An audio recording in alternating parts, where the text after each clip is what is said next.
Question 21, calculate the present value of a stock if the stock is expected to pay dividends of $1.5 and $2 at the end of the first and second year respectively.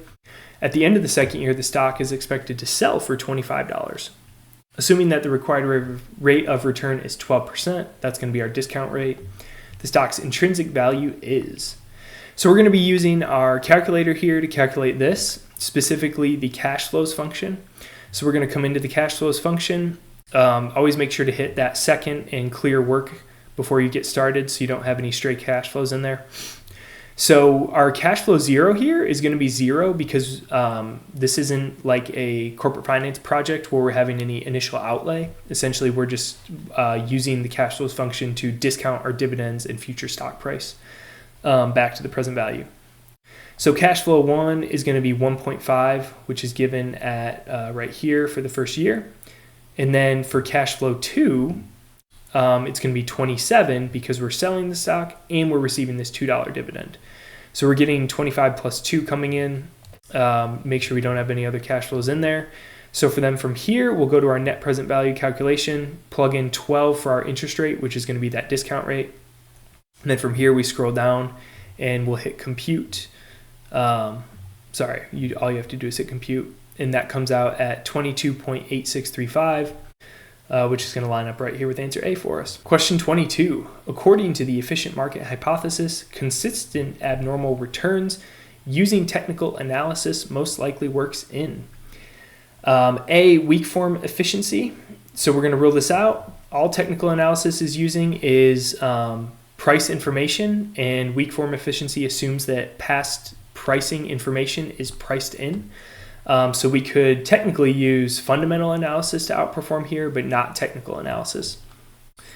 And then it works in weak and semi-strong. So since weak, we can rule out right away for that reason. But if it doesn't work in weak, then it's also not going to work in semi-strong efficiency since this is greater efficiency. And then neither weak, semi-strong, or strong form. That's going to be our answer for this. Answer C. Question 23. Amenta Tech has total assets of $2.2 million and liabilities of $1.2 million. If its shares currently trade on the market for $32 and 82,000 shares are outstanding on the open market, then Amenta's book value is closest to. So this is a pretty straightforward answer. The difficulty kind of comes in knowing which data points you need to use and which ones you don't need to use.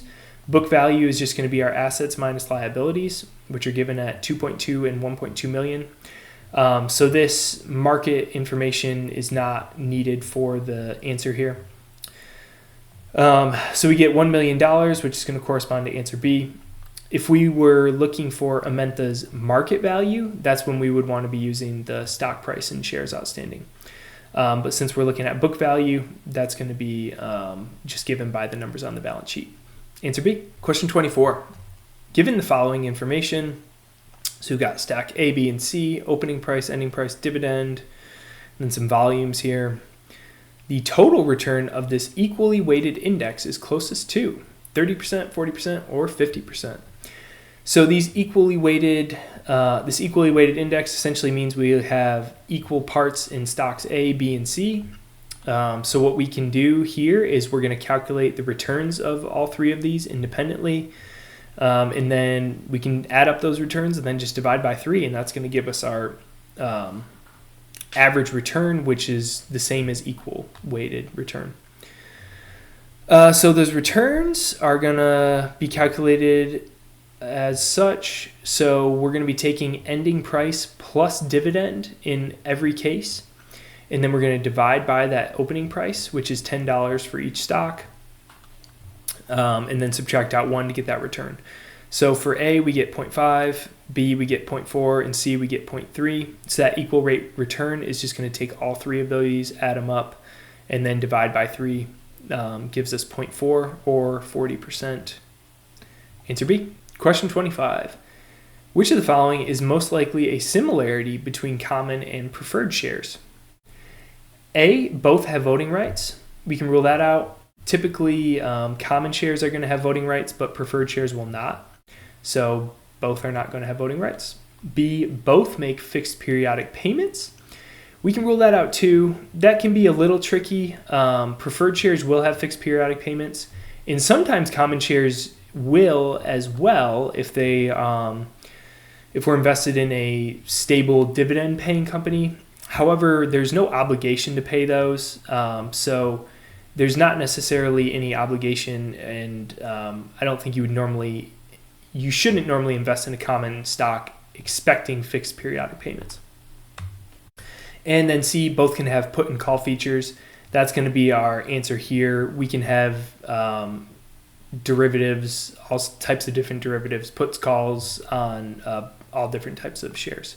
So C is going to be our answer. Question 26. A trader purchases 1,000 shares of HYA at the price of $30 per share using a leverage ratio of 2.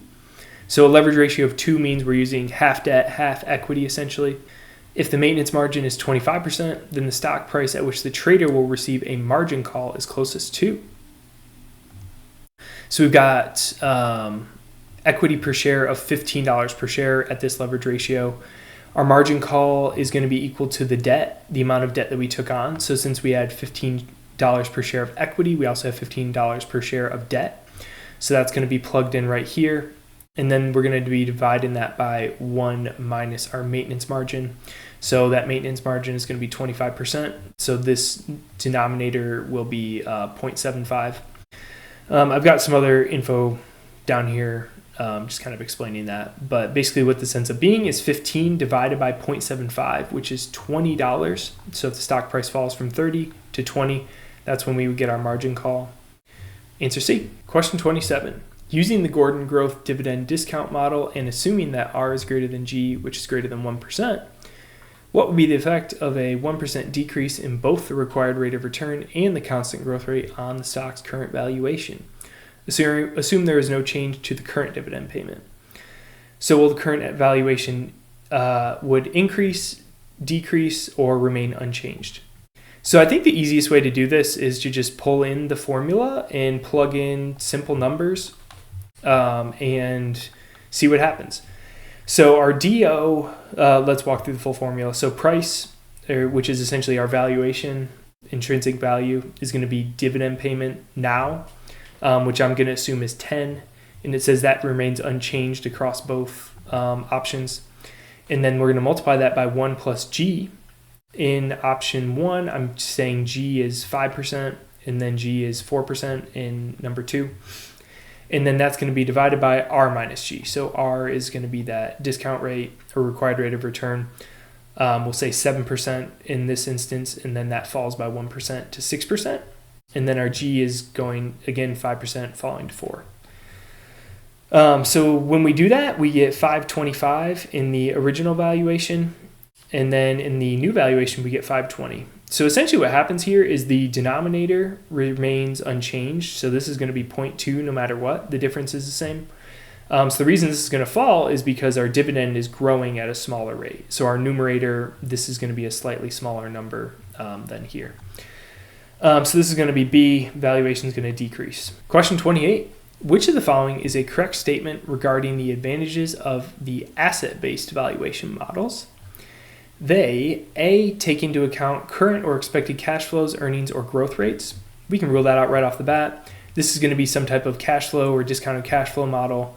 Asset-based valuation models are going to be focused on the balance sheet and the assets on that balance sheet, not cash flows. B, are usually the best standalone option for valuing firms as going concerns.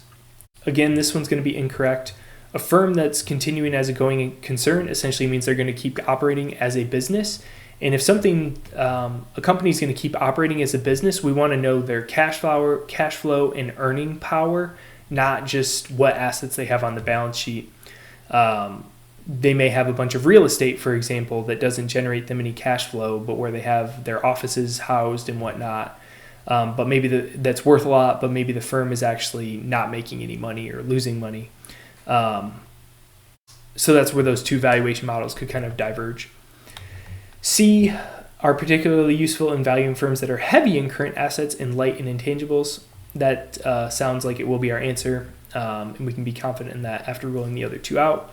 If we have a lot of current assets, that means they're normally pretty liquid and easier to value, whereas intangible assets are going to be a lot harder to value. So easier to value assets, and we have a lot of them. That's going to be more useful for asset-based valuation models. Answer C. Question 29.